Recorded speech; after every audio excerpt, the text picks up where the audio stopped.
Hi, everyone, and welcome to the WIM podcast. Women in Influencer Marketing is a first of its kind exclusive networking group made up of inspirational women. This podcast is where we explore influencer marketing and get real about women in business. Find us wherever you download podcasts, and of course, you can always find us at iamwim.com. That's iamwim.com. Hey everyone, it's really good to be back.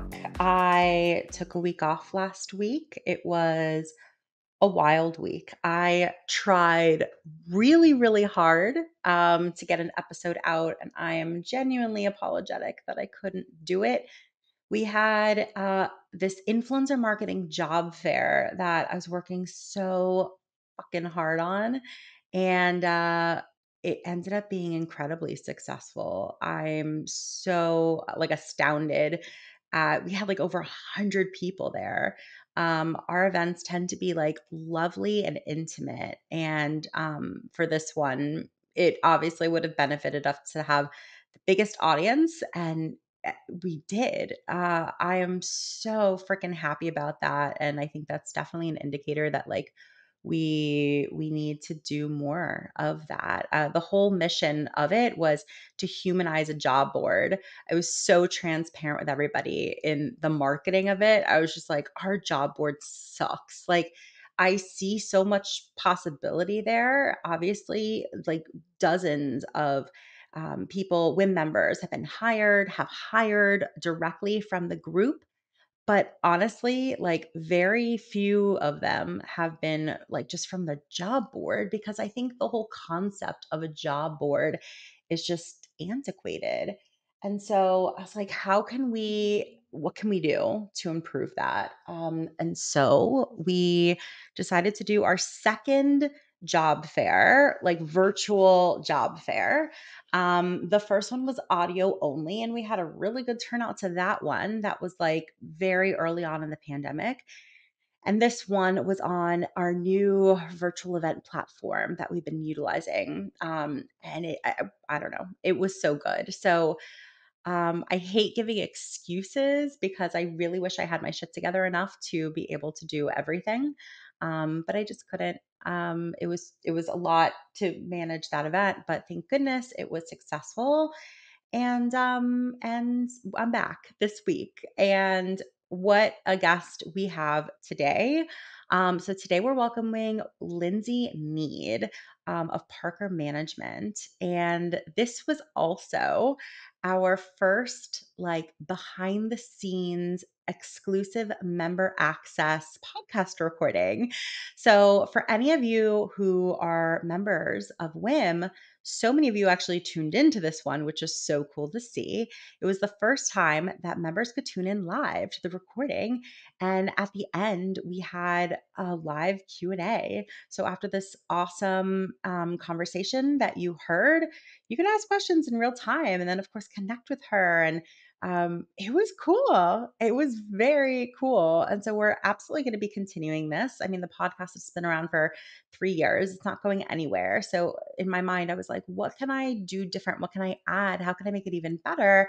And I'm always trying to think of additional things that our members can enjoy.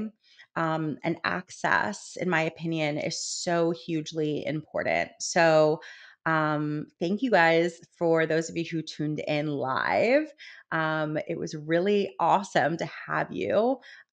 We will be continuing to put these on our calendar. And so whatever guests that you find that resonate with you, and even some of those you're like, I don't know if they do, but something in there might be interesting. I promise you, we're very selective about who we have on the podcast.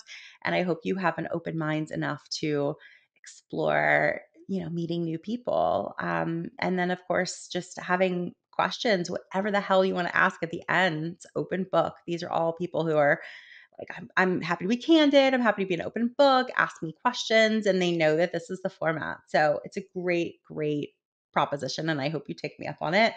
And then, yeah, speaking of cool stuff that has to do with access, we just posted on our Instagram reels a little bit about a scholarship that we have going on. So Look, I'm very aware that our membership is priced so that some people can absolutely afford it, but mostly because they see the value that comes from it and the value pays for the membership.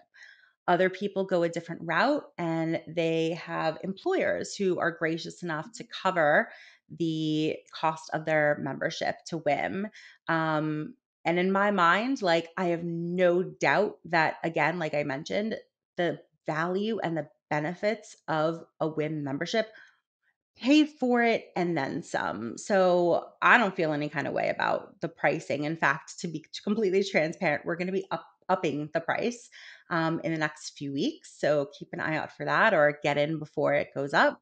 However, with all of that being said, also simultaneously aware that there are simply people who cannot afford it and simply people who maybe they are out of work or they're self-employed and or their current employer just like does not see the value or chooses not to invest in them, which is also like sad in its own right. So, because of all of that, and I'm just very aware that not everybody can drop a few $100s a year on whim, or $29 a month, even. We have a scholarship that we just set up.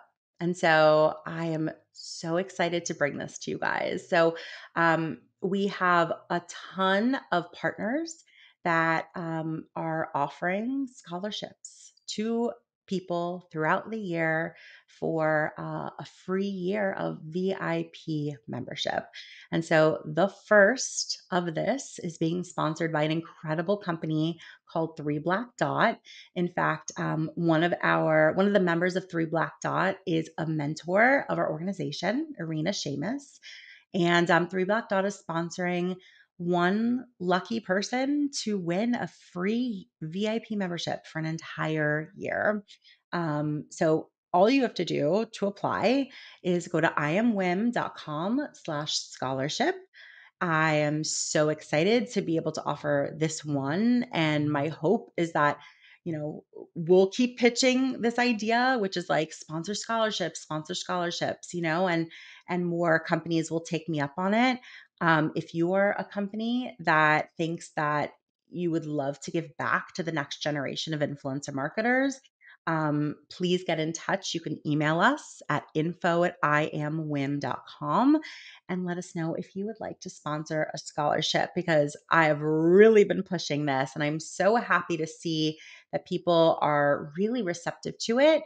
I just want to see more and more people pull the trigger because I want us all as a community to give back. It's what WIM is all about. All right, guys.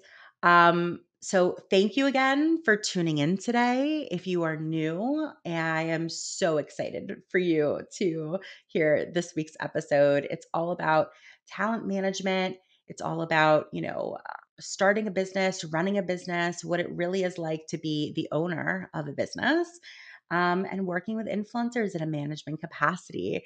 Lindsay is awesome. I feel like it's so long overdue that we've gotten to know each other on this level that we talk about in this podcast episode. And I have a sneaking suspicion that you're gonna leave with all the good feels because it was an awesome conversation.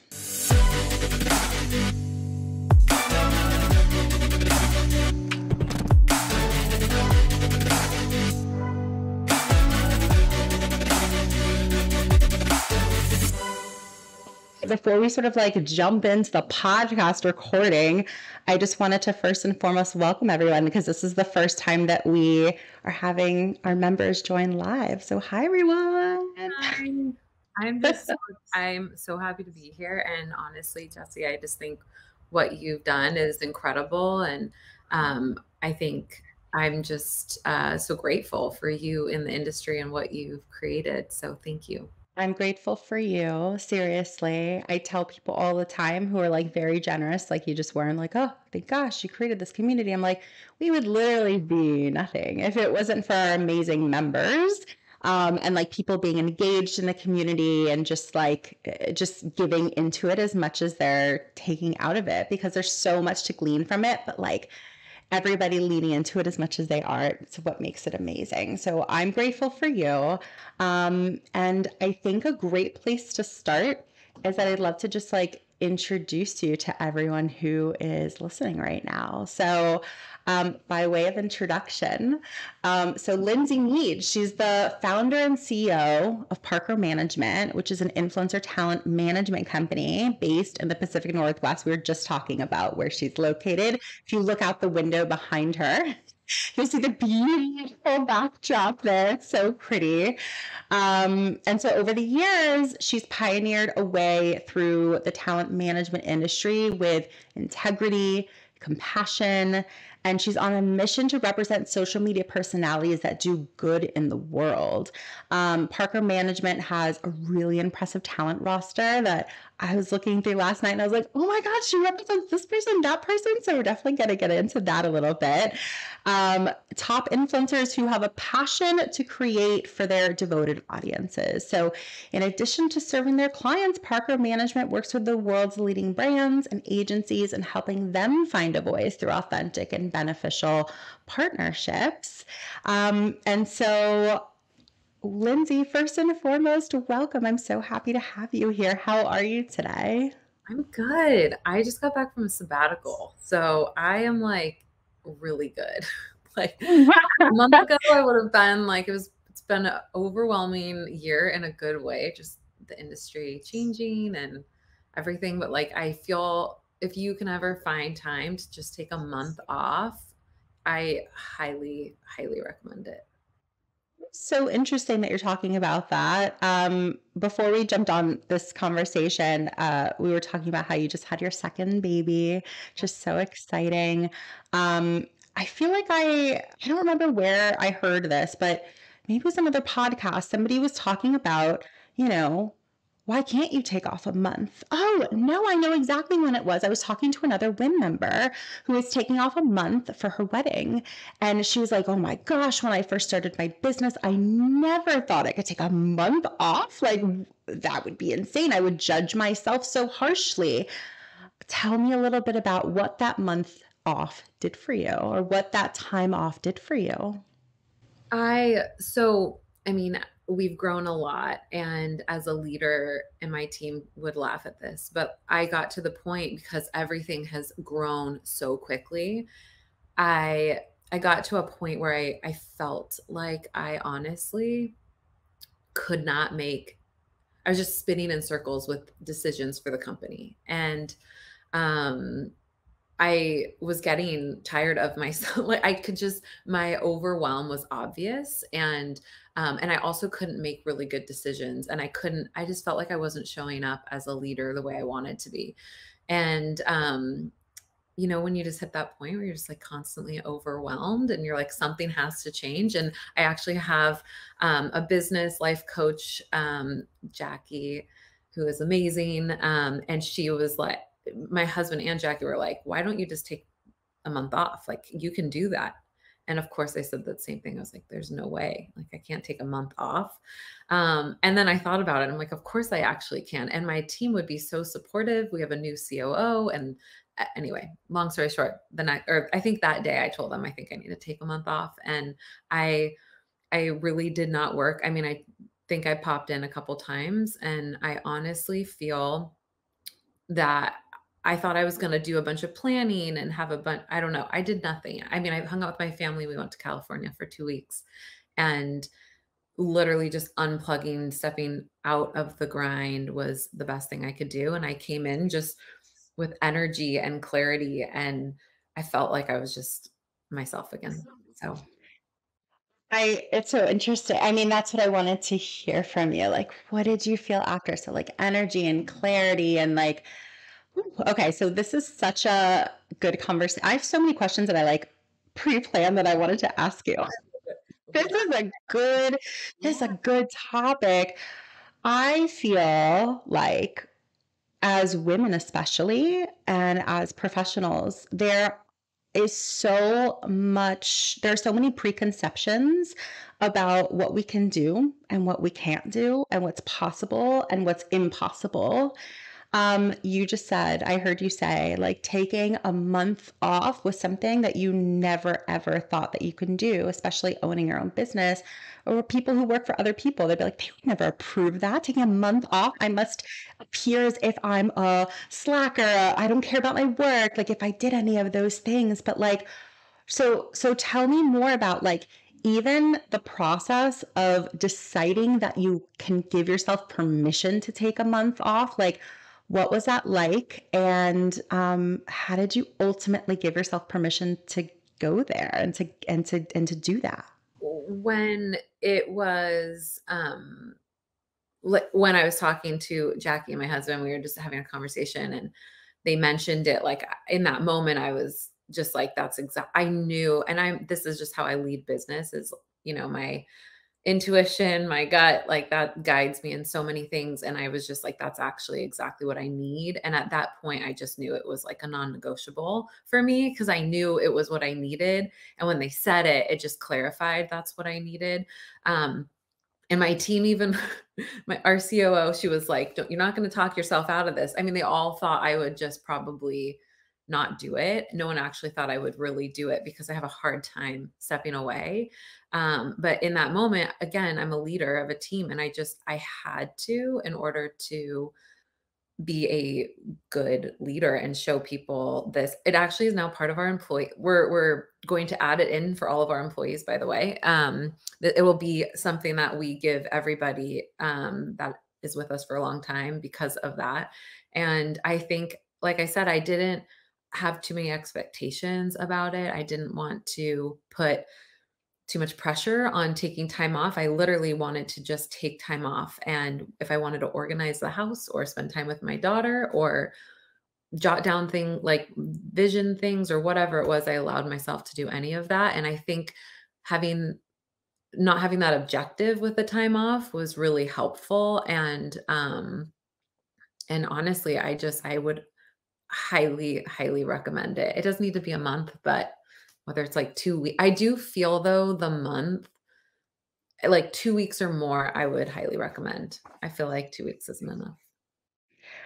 I love this so much. I feel like it's not even like giving ourselves permission necessarily, but it's even going a step above and beyond that and saying, like, you're saying it helped you tremendously and you recommend it, right? It's like going a step above and beyond and not just saying, like, it's okay to do it, go try it, like, give yourself permission. It's like, no, no, no, you should do this, and here's why. Um, I There's so many ideas about maternity leave, paternity leave, just taking mental health breaks, just remaining healthy and how to even prepare ourselves to be our best selves personally, professionally, especially professionally. And I'm on a mission, man, to just like break down those stereotypes. But like I was mentioning, even go a step above and beyond to say, no, no, no, like it's not even that you need to that you can give yourself permission. It's okay to do this. You can admit it, but it's like you should do this. Are there any other concepts like that that you've experienced firsthand where you're like, maybe I wouldn't admit this to everybody, but like this worked for me in my life. And maybe it's a little unconventional or whatever the case is, but like, y'all should really give this a shot. Is there anything that comes to mind? I mean, honestly, that would be the biggest. I think everything we do is a little unconventional, honestly, at Parker. And I mean, we work from home. We have unlimited PT. Like we create an environment that is conducive to really letting everybody be in control of their workflow and what feels good to them. I will say our industry is the reason I think this is so important to figure this out, whether it's a break or just signing off, at reasonable hours and actually truly signing off, like our industry doesn't stop. And now that everything is more digital or remote, it's even harder. And so I feel like I don't know. I think there's a ton of little hacks and things we do as a company and we're on like that's our mission is to create a healthier balance. I know people hate that word, but it's like, what other word do you call it? I mean, you have to have some sort of balance between personal and professional life, and the influencers we manage, that's like our conversations we have with them all the time. We actually talked certain talent that we've actually had a few that like fully signed off Instagram. They are not on Instagram anymore. They shut their business down, and we were like 1000% supportive of that. So yeah, it's a lot, it's just an interesting time, I think, in our space all around. Well, that's for sure.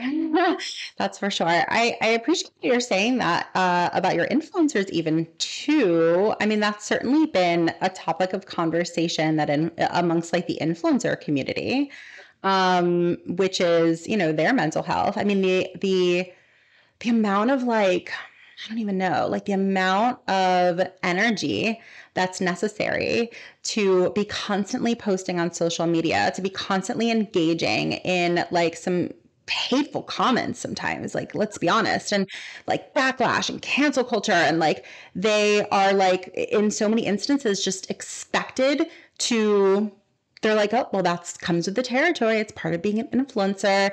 And there's a lot of like just mental health. Uh, there's a lot of mental health boundaries Absolutely. that could be incredibly important. And it's a shame to me that again, it's not only normalized, because it's not putting Mhm. up those boundaries, I mean, but that it's like, it's almost like shamed if well, like, oh, you're an influencer. Like, that's what you signed up for. Like, how dare you sign off? Like, what are you, not professional? Like, this is your Instagram account. Like, this is your business. So I love that you're even sort of as a manager who is somebody who makes money when your clients make money. It sounds like you're perfectly okay if your clients need to take a break for the sake of what? I can put words in your mouth and make assumptions for it, but like what do you see as the benefit of cultivating an environment that does that? I mean, we have to I think it starts with us, starts somewhere. Someone's got to set that tone. And I think right now influencers they feel punished by the platforms if they sign off, and then brand partnerships don't come, and there's so many things I think that they feel like they're going to lose if they sign off. And so I think for us it just comes down to like explaining the upsides to this, and that loss is okay, like to step away and lose a couple partnerships for a month just like you would any other business. You can plan for that, like plan it out. We're one of our influencers that she's like promoting this, like who wants to take a month off with me this summer, and you can plan it out and treat it like a business. But I just think that it needs to feel okay. More people need to do it and talk about it.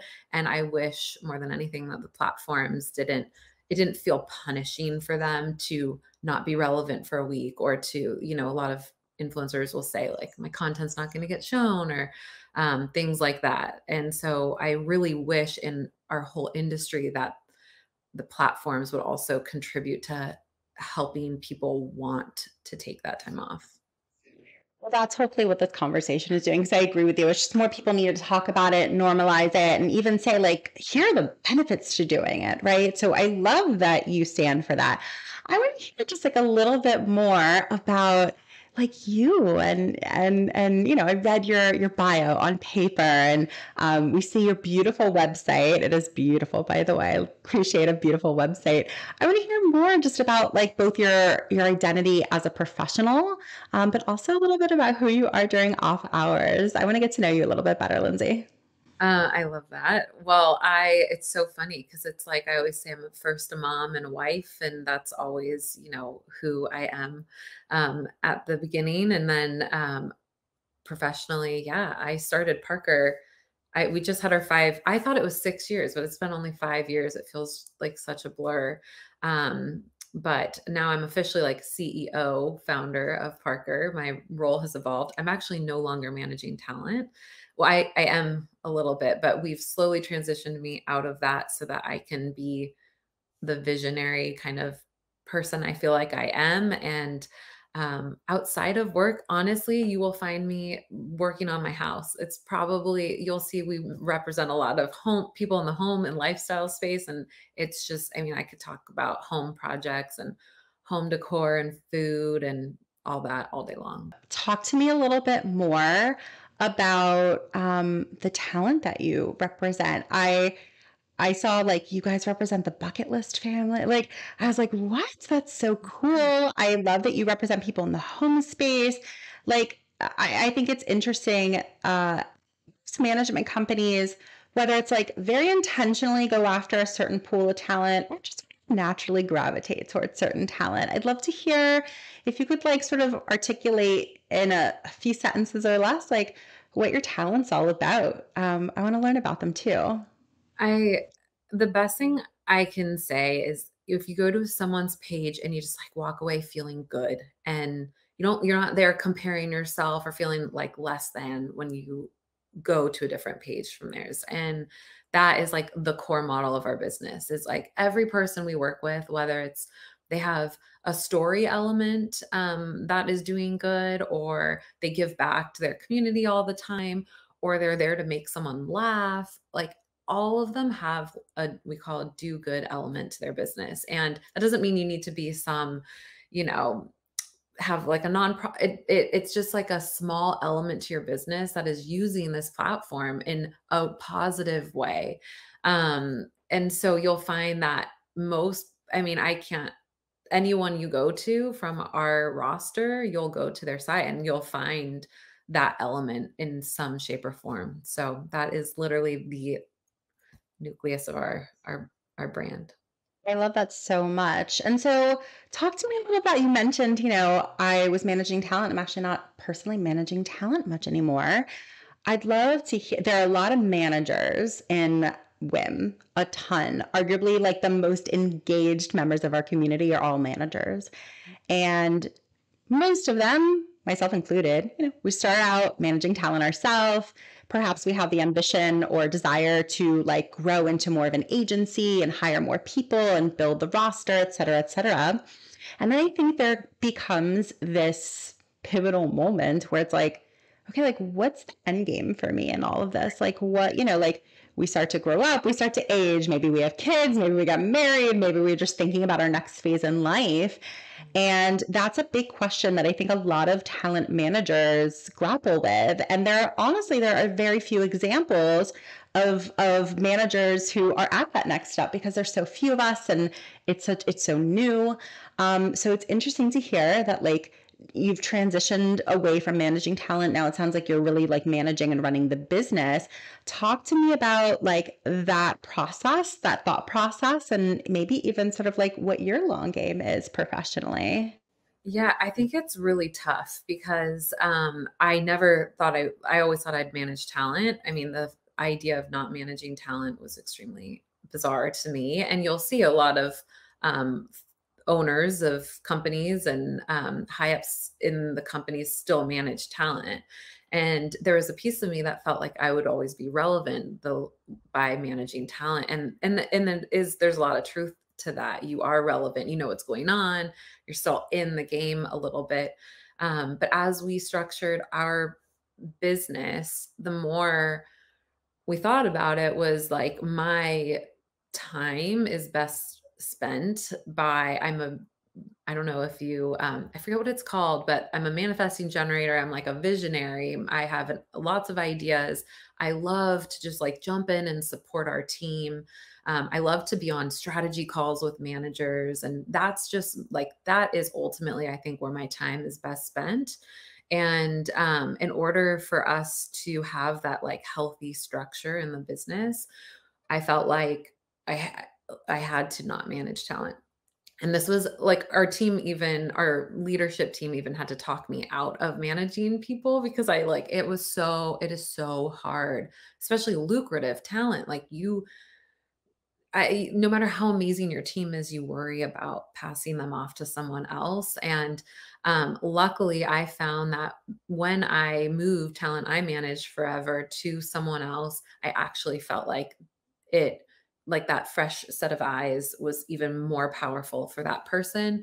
And I didn't want to be all over the place in my role. I just felt like it wasn't a good structure for our team. So, long game, I mean, I I will tell you, like, I approach our team that everyone's gonna retire at Parker, and that soon they're gonna kick me out. I mean, not in any time. I'm still in it and I'm fired up about being in the business, but long term, it's like I want everyone moving up and, eventually, 5, 7 years from now, I wanna be, like, looking in on everyone else doing their thing. That's just kind of like our vision for the company.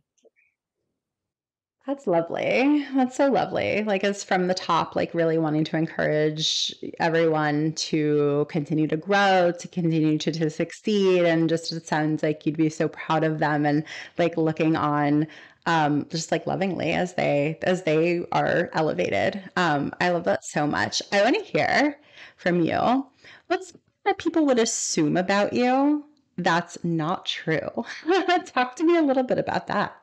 Oh my gosh, I was thinking of, like, what's not true?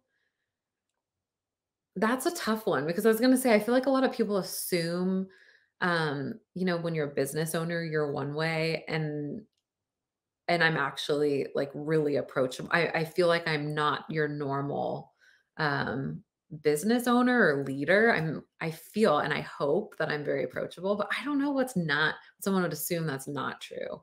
That's a tough one, but I definitely feel like a lot of people I think people are just intimidated sometimes to, like, talk to the owner of a business or, I don't know. I'm not really sure, but I am, like, the least I hope I'm the least intimidating person. I talk about, like, our business like we all own the business. I'm never like, "It's mine and me." It's literally, like, all of us together, so You have a great vibe to you, and I think it's really refreshing. I think like most women also have such good gut instincts, right? Mhm. That we should tap into so much more.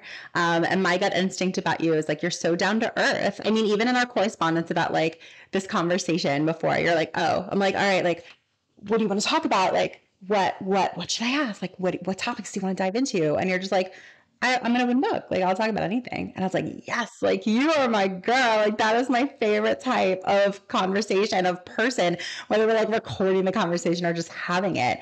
Mhm. I want to hear, like, so in that spirit, Yeah. um, you know, it's easy to talk about all the wonderful things that happen in your business and like not to discount them and they're worth celebrating, but like let's also be real, like we struggle, everybody struggles, especially business owners and people in the influencer marketing industry. It could be manic at times and like there are just struggles to go through. What are some of your biggest struggles, either when you were a manager, or even now as a business owner? Oh, man, it is yes, there's so many struggles, and, like, you said it really well. It's both. I mean, there's a lot of wins and a lot of, downsides to this business. I would say for us, the work-life balance, I mean, for any manager and that would actually be anyone on our team, it's just there is no one has any boundaries at all in this industry. And you are working at 6 in the morning. I mean, we're on Pacific time, but we're working with East Coasters on like at 6 in the morning. And then at night, people are working at night. We have a rule. Well, we try our best to schedule, send an email to anyone on our team if it's after 5 p.m. I literally will work at night too, but my thing is if I'm pinging someone at 8 or 9 p.m., like what is that showing them? And then they feel like they have to respond and we're perpetuating this problem. So I think what's so hard in our industry in general is just being a manager, managing talent, or even on the brand side is having those boundaries that just don't exist here. The other thing that comes to mind is when you're managing talent or working with influencers in general, it's actually 2 things come to mind. One is that your job is to be as professional as possible to a brand and put your best foot forward, represent talent in the best way, and you need it to be a, team effort. So making sure that your talent are also doing the same, and sometimes as a manager, you have to compensate for, like, people like you're not getting a hold of your talent or things like that. We don't have a lot of that, but it does come up and it makes our job really hard because we're just trying to keep things moving along, same way the brand is. The other thing I would say that's really tough is like how hard um, this industry can be for people. And like you said earlier, I think it's funny because yeah, an audience might say like you have nothing to complain about, or like you asked for this, and you're putting yourself out there, but at the same time, just the behind the scenes can be really difficult to go through with your talent, whether it's the bad comments or it's just the comparison that no matter you could have 5 million followers or 100,000, it doesn't matter. I have to tell talent this all the time.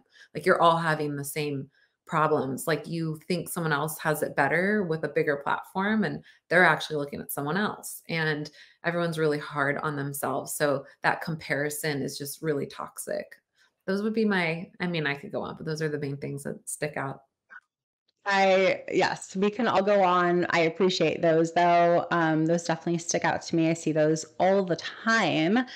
Um, and it's like a collective effort to shift a lot of those things, especially the ones that we feel the most, right? Like because it's a trickle down effect, right? Talking about work life balance, I like you can easily say in a Slack that you send at midnight, no need to respond to me now. But to your point, you're like, what type of example am I setting? Especially as a business owner, maybe you're sending it to an employee. They're like, oh, well, like if I want to be like, if she's going to look at me in a positive light or respect me or promote me, like perhaps she's inferring that I should also be working at midnight, when like the reality could potentially be like maybe you just enjoy the focus time that comes with working at midnight because people aren't pinging you, or that's just your work style.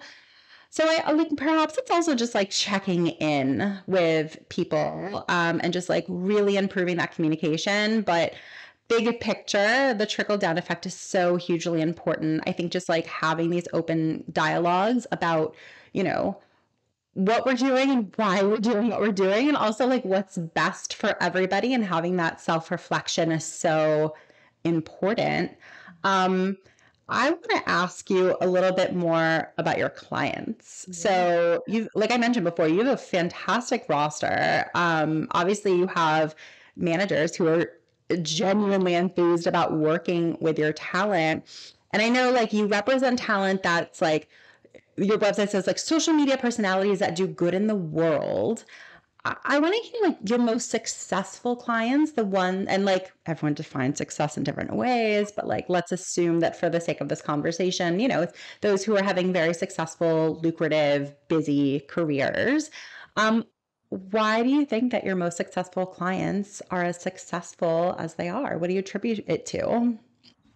There's so many things that come to mind when I think of like someone that is successful with us. And I think it's a combination of a few things. I come from talent world outside, like I used to book models outside of influencer world prior to me starting this. And you kind of call it like the it factor, right? So that's the obvious one, that someone just has something different that stands out. And I think they're not doing what everyone else is doing. They have just something unique about them that they bring to the table. That's a no brainer to me.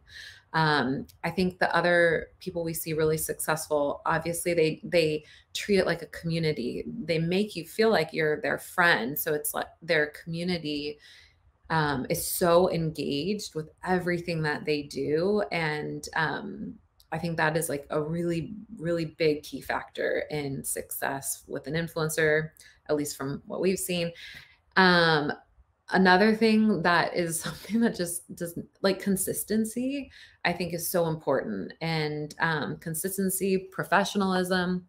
Um, I know those seem small, but it really actually does contribute to this whole picture of success as an influencer. And then the last thing I would probably say, um, it, it's not taking things so seriously. And it's like that balance between being professional and treating it like a business. You've got to approach it like you would any other business, but carrying it lightly. Like people take this so dang seriously and like put so much pressure on themselves. And people that we found really successful just have a lightheartedness about it and have fun with what they're doing. They like, and you can literally see it when they talk on stories or posts, like they're having fun with it versus like treating it so much like a business. You lose that connection, I think, with your community. So that's what I'm seeing. I love that last point so much. And I feel like there are so many moments where a manager will like touch base with their talent. It's like, how are we doing? Let's check in. What can we do to improve and do better and do bigger and better, whatever. And like, I would talk to them about that point. Like, are you like, what aspects of your business are you enjoying the most? What aspects of your business are you having the most fun? And like, is there an opportunity to amplify that? Because I don't know, there was a conversation I think a couple days ago in our Slack board, and when Slack board talking about like what are all the revenue streams that you're cultivating for your clients as a talent manager?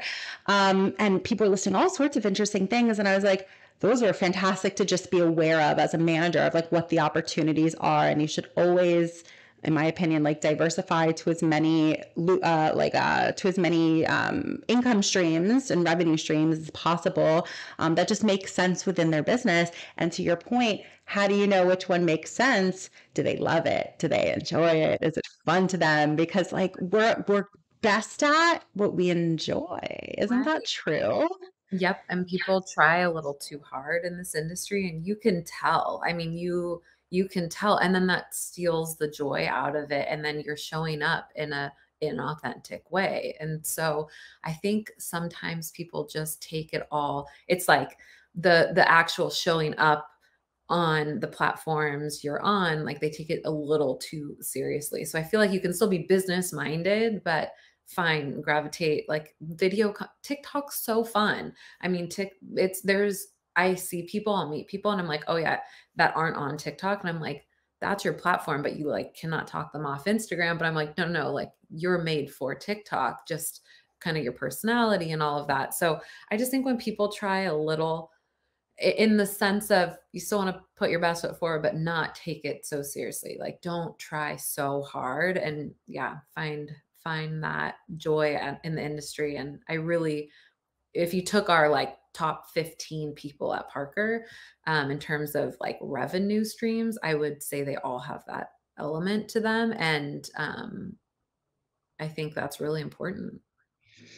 Can we talk a second also of like what is Parker's process for finding new talent, discovering new talent? I think that managers struggle with that a lot, especially if they have the desire to grow and scale. But the key, of course, in most businesses is like you want to find the right people. Do you guys have any like methods or like, any sort of strategies that you guys employ for finding new talent? We do. Luckily, we're at the point now where it's like, I mean, we will if we see people. I mean, obviously, we always have a pulse on who's who's growing. People like dream talent that we don't know who manages them or whatever. We have always that, but we're so referral based now that it makes it pretty easy to see new talent. But then we have a vetting process for talent, and this is where it sucks. I'm not gonna lie, like the business side of us is like you have to make x amount of dollars like to make sense. We used to I'm just like full transparency, we used to manage people that maybe made like $50,000 a year in influencer marketing, and when you work off of a commission only and our commission is not that much, and that time invested in that person is so much of your energy, like it didn't make sense for us, and we had to really change our model and who was the right fit. So there's like a general revenue piece, that plays a part in this, but also just in terms of like when you kind of just see that it factor, whether they just we always love quality content, obviously, and something different about them. Engaged audiences, that's the other side. Like you can have really amazing content, but really low engagement. So that wouldn't be a fit for us. It's kind of like that full package. Um, And so and we just I think after you've just done it for so long, you kinda know, and sometimes you still actually don't know. You think someone will be one way and then they end up it's not what you thought, but, we're really looking at things from so many different angles now, and then, of course, like, one of the questions we ask, we send a survey and it's like, "What's your impact?" Like, what are you doing? Are you just here to make money? Or like, do you actually have like just what's your impact? Are you and that does it doesn't need to be huge. You don't need to be solving like, massive world problems, but like, are you here to make people laugh? Are you here to just like be everybody's best friend? Or like what is your impact with your platform? So Well, that also, I assume, helps, if you decide to move forward as well, like just having that communication helps to be able to um, indicate how your team can best support them. It's like these are like great thought starters and great conversation starters. I think that I appreciate that you're saying, like, while I might personally enjoy your content, if we're not able to justify our commission, like it's probably just not going to make sense or be best for everybody. So much of this is about timing too. I find that if you find an influencer that their content's amazing and like you vibe, but like the financials just don't make sense, it's totally okay to just say, like, let's keep in touch. And maybe perhaps now is just not the best time. I feel like a lot of influencers actually really respect that. And just like building that relationship and maybe giving them a few ideas of like, here's what I would recommend, like freebie, no strings attached. But like if you focus on this area, focus on that. Here's a couple strategies, or maybe even connect with this influencer strategist or coach, and they can sort of help amplify just the littlest bit more that we would need to then take everything to the next level and work together. Then let's touch base, I was right? I was gonna say too, like sometimes it's just sheerly they're like undercharged, like they don't. So that's the other component. This is where it's like so not like black and white. Um, but for instance, you might have someone where you look at their insights and they have like, they have 80,000 followers, yet they're having like 20,000 views per story frame. Like there's other components, and then they're charging like 250 a post. Like, so well, if we run into that often too, where it's like, oh, yeah, you might not be making that money now, but that's because you need our help. And that's those people are really exciting for us because it's like we get them to where they should be in terms of their business, and then they're growing quickly. So it's just I think the key is just asking a lot of questions. Like a lot of different things have to line up. And sometimes honestly, they check all those boxes and they're like lucrative financially, and it's just a feeling of like it's just not the right fit, and that is the emotional, I think, piece, the element there as well. So there's just so many things, and you just have to really understand their business before like jumping in. Well, look, I guess like one thing I think it's important to mention is just the power in no, and not making decisions out of fear.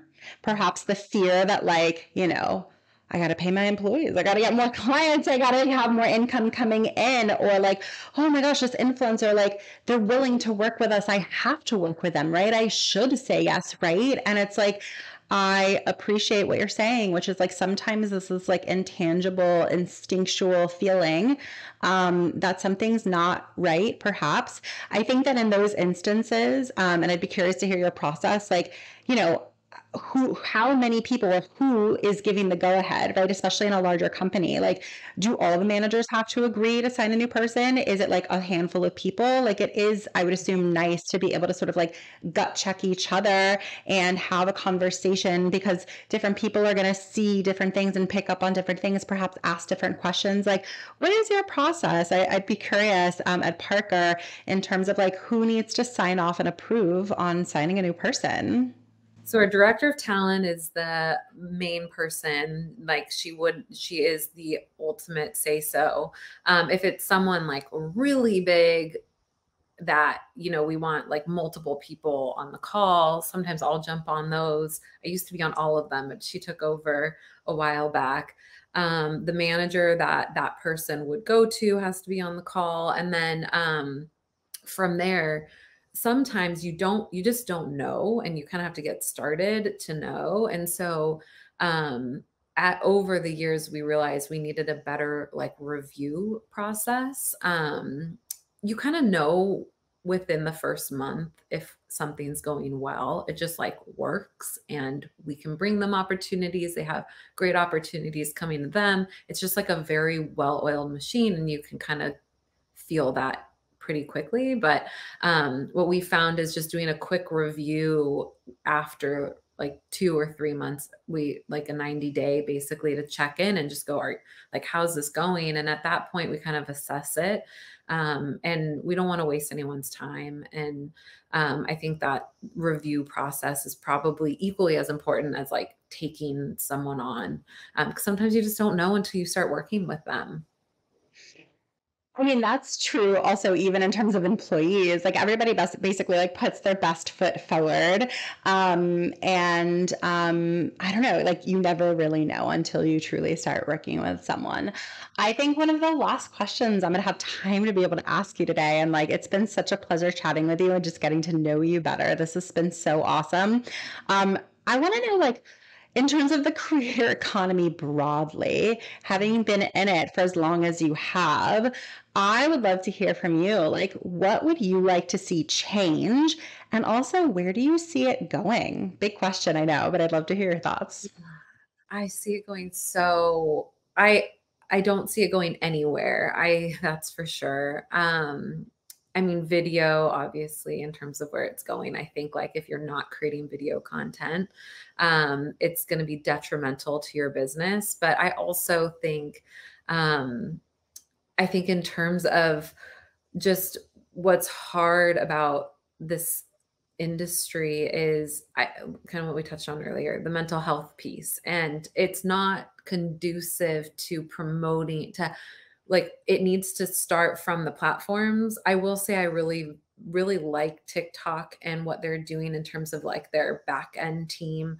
Um, in terms of like supporting creators to be successful. I think that's really important. And it needs to start with the actual platforms itself. And also needs to start from management companies and brands. Like we all need to contribute to this. But that mental health piece of just, for instance, like people wanting to take time off, like I don't, that whole feeling of, oh, if their big platform is Instagram, like they feel punished by taking that time off from the platform. So, um, just having tools and things in our industry to help people not feel that way, and again, more conversations like this to just help the industry be a little bit more savvy in that area of promoting health, because like the end of the day, this industry is amazing and it's so fun and exciting, and it can be also the most toxic, um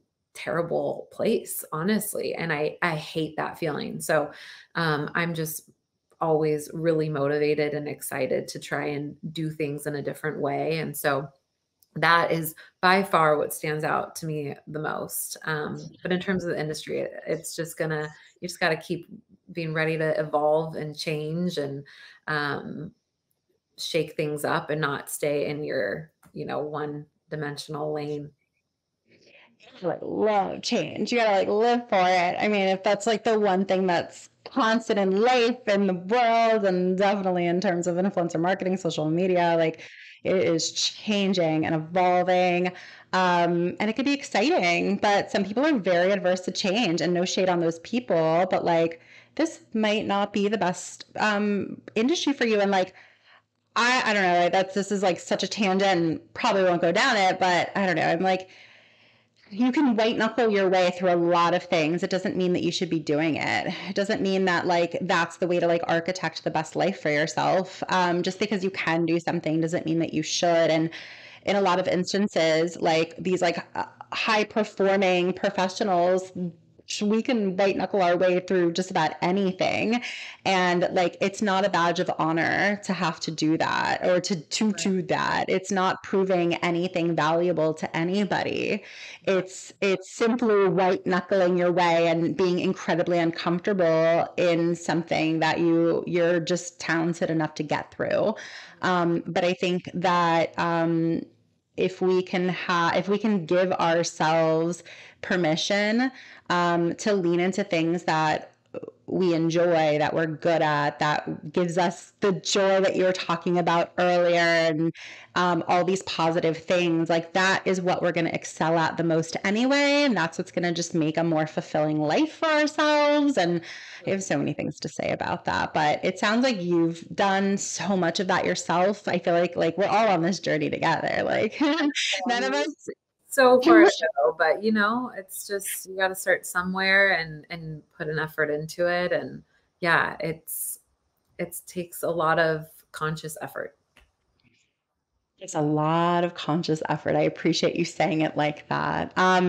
It's been such a pleasure having you on. I want to have so many more conversations with you. I have so many more questions. I just want to know more about you. I'm so impressed with your business, your company, and just like you. I think you're fantastic. So, for anyone tuning in that wants to get in touch with you and learn more about you themselves, what's the best way for them to do that?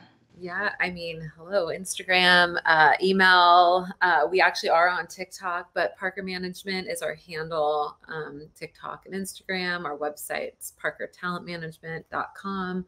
My personal one is at Lindsay Need. N as in Nancy EAD. Everyone always does an M.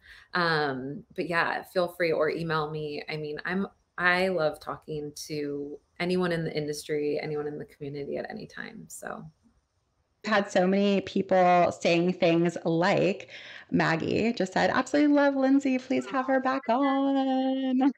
that's so sweet. Um, so sweet. And I couldn't agree more. It's been so awesome chatting with you. And I want to get into a couple questions that we got from our community as well. Thank you, Maggie, for tuning in. So here's a question from Brianna, who shows up to like all of our events. Brianna, I love you. I see you at every event. You are the best. So she says, "Hi, Lindsay and Wim. Has Lindsay seen a new shift in the platforms that talent are most interested in, or types of content that they want to create?" Cool question. What are your thoughts on that? New shift in the platforms that talent are more interested in or the types of content. I honestly just feel like they are trying to keep up. Like I mentioned, video content is so important, and it's just what is trending, I would say, in our industry. But I would just say that I mean, TikTok obviously has blown up. I think honestly, people, I will say that's not like a actual full on social media platform, but newsletters are coming back around. And I think people are trying more than anything just to diversify. You said it earlier, Jesse, like diversify the platforms that they're on. They realize they cannot just lean on be Instagram heavy, even though it's really easy to be that. Um, but yeah, I think again, video content platforms like TikTok, that is where people are moving to. Yeah, no, I definitely see that. I think that's super interesting. And every talent's different, of course, right? Everyone just has like different interesting, I've seen a lot of people personally talk a lot about podcasts, which is interesting, of course, because we're recording one.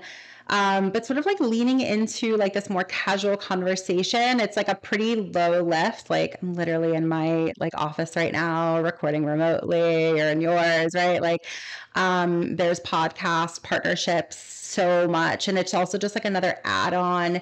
It's a way to sort of have like your community maybe get to know you a little bit better. Yeah, what else did you want to add, Lindsay? I was just going to say, like, it's not a platform, but I mean, the biggest shift we're seeing in our industry right now are co-branded collaborations and people actually wanting to make their own products. So that is like our full focus right now is there. So like diversifying these other, whether you want to be on TV or you want a podcast or you want to write a book or you want to create your own clothing brand or skincare brand, like that is that more than platforms, like that is our big effort. Very cool. And that's hard to do. Like, that is not easy. You really need people with that expertise to be able to do it. So commendable that you guys are getting into it. So here's a question that came in from Maggie. And as you can see, if you put your profile picture in your YouTube profile, your beautiful face pops up in the question. So we can see Maggie. So she's asking, what are your thoughts on brands more interested, probably more interested in TikTok now? How are you encouraging your influencers to create on TikTok? Perhaps those who aren't on it yet, or those who are maybe intimidated by it, or like you were saying earlier, like those who are like, I'm a diehard Instagram person. What are those conversations like with your talent? I mean, I we encourage all of our talent. I mean, but TikTok is not for every person. So it takes a special person. But the common thing we hear from like a lot of we call them like our OG blogger talent that have been doing this for a long time. It started with a blog, then they moved to Instagram. They are like, I'm too old for TikTok. And I'm just like, you're like really helping them shift that dialogue because some of them are actually like made for TikTok when you look at what TikTok is as a platform. So we're specific on who we suggest moving to TikTok because it's definitely not for everybody. But in general, we found most people like can find a really fun niche there and a lot of success. In terms of like brands, more interested in TikTok. Yeah, I mean, it's we've seen a huge shift. I would actually say brands are leaning on us. They're like trying to dabble in to TikTok, and so they're really looking for us to help them take that chance. It's a new platform. I feel like it's just something new for a lot of people. So we've found that like we're in that conversation with brands on like, hey, we really suggest you actually like we find with some of our talent that they want to put budget towards an Instagram reel. And we're like, actually, you know what, we try to lightly explain to them that we would probably suggest you book them on TikTok instead for that partnership. So just TikTok conversations are a lot right now. Yeah. TikTok conversations are a lot right now. Yeah, I mean they're plentiful. They're happening often. So many brands and are if they weren't intrigued by TikTok a year ago and that was the hottest conversation, now there's just seeing so many people who are on it, and there's a very specific. It's different. It is different than the other platforms. They can also like talking about encouraging your influencers to create on TikTok. I can imagine, I'm just trying to empathize and put myself in the influencers shoes for a second, that I can imagine like if they have for years worked to build up their presence on, let's say, Instagram or YouTube or whatever it is, and they're there, it can be challenging to be like I feel like I'm starting over. Like I'm starting fresh on a new platform, zero followers. Like ego could get in the way, like intimidation can get in the way. Are you having any of those types of conversations, and how are those going? Oh, without question, all the time. And honestly, I think it is TikTok is not actually that hard. This is the thing, people overthink how they're going to show up there. And really it's a place to just like it. And I think it was for I forget who said this, but like inform, inspire, or entertain. And I always love that because it's like that simple. Just pick which route you're going to go over there. And those, I think it's just people think it's a lot more intimidating than it is. And the best thing you can do is to get started and see what lands. And I always use my personal platform. When TikTok first came out, like I had to understand it if I was going to talk to, like I need to understand it firsthand. And if I was going to encourage, our talent on how to use it. And even for myself to see, I mean, I don't actively like post on there, but to see this one, like what landed, and what people are really after, I think talent need to do that. They need to just try certain things, and it's going to be very clear what people are gravitating towards. And then you see that and you run with it. The same way I always say, like, look at your Instagram analytics. Like, what are people saving the most? What are they engaging with the most? Like, that's what people are wanting to hear from you about. I appreciate that. And I'm going to show Shanae just said we've made TikTok mandatory at our agency. Awesome. Love that. Yeah. That's Yeah. so, I'm curious how that went over.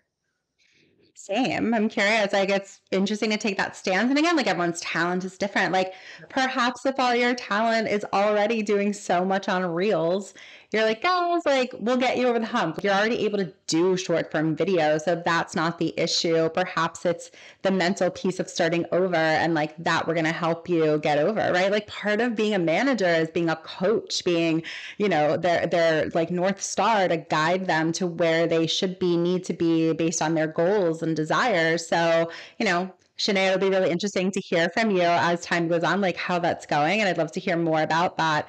Here she shared. We've told everyone to spend time on the app and figure out how they want to show up on TikTok. There's literally something for everyone on the app. That's Love that. that's my experience too. So I appreciate that 100%. stance. There really is.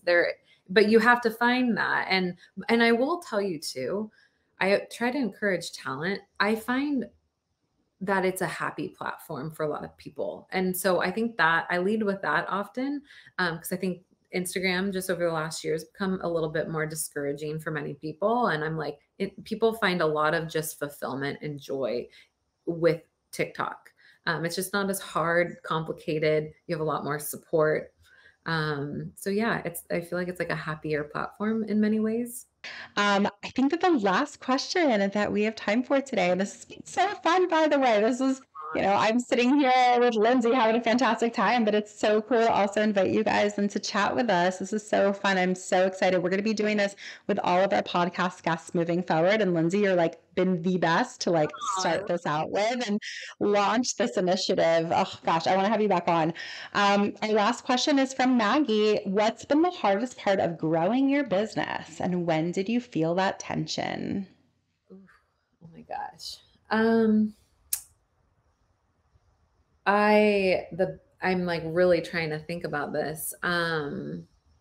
We I think I started to feel the tension about a year ago when some of our talent started blowing up. And I kind of, for a long time, felt like we just flew under the radar in our industry. And I loved that. I felt like we just had like no drama, no controversy. There was just, I don't know, it felt really good in many ways to kind of be that type of business. And as we grew and our talent grew, like we became way much more in front of people. And then you just kind of get like wrapped up in the industry and you can't help it because of the things you're working on. And there's just so, it's business. There's like a lot of downsides to that. And um that part for me really it was such a personal thing, but I feel like it derailed me from just like doing what we love and kind of staying in our own lane because like you can't help but get caught up in that. So I just that stood out to me because that's like definitely when I started feeling the tension of like the growing pains that were good and also bad.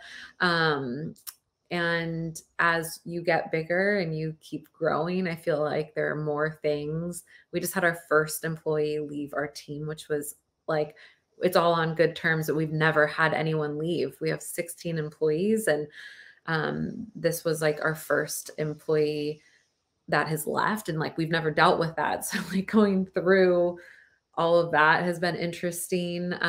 So I feel like I just mentally am like prepped that I know this is business. I know these things are going to happen. But I think as you get bigger, they just kind of happen more frequently. Absolutely. 100%. Well, thank you so much for answering everyone's questions today, being such a pleasure to have on today. I also, we'll drop in the show notes of the episode what you mentioned of ways to get in touch, or email, your Instagram, all of that, so people can reach out to you. I'm so appreciative of you being on today.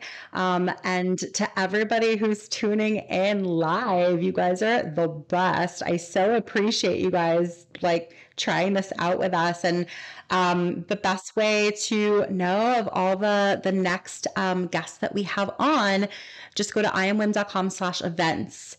Make sure you're logged in as a member, because only members will see these podcast events. It's only visible to people who are logged into the site. We're also launching the new site in about a month, guys, so get excited. And you can see, like, I'm trying my best to get like the most incredible people on so we can just have these open, candid, awesome conversations, but like invite you guys to them. I ask a couple of things, but you guys ask way better questions. I mean, honestly, just know I'm here as you are, Jesse, to just like support anyone as much as I can too. I don't have all the answers, but I like, my goal is just to make this a more collaborative, connected industry. So that's all. Thank you for doing this. If you enjoyed this episode, we gotta have you back. Check out our website for more ways to get involved, including all the information you need about joining our collective. You can check out all the information at iamwim.com. Leave us a review, a rating, but the most important thing that we could ask you to do is to share this podcast. Thanks for listening. Tune in next week. Tune in next week.